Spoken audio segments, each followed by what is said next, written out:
Buhay pa to siya eh. Buhay pa. Yung buhay pa yan guys. O, buhay pa. Yan, naglagalaw.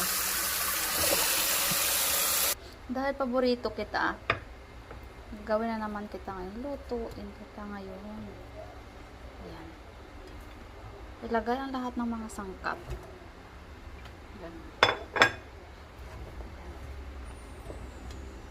Sarap na. Tapos ang gata. Gamot sa ubo.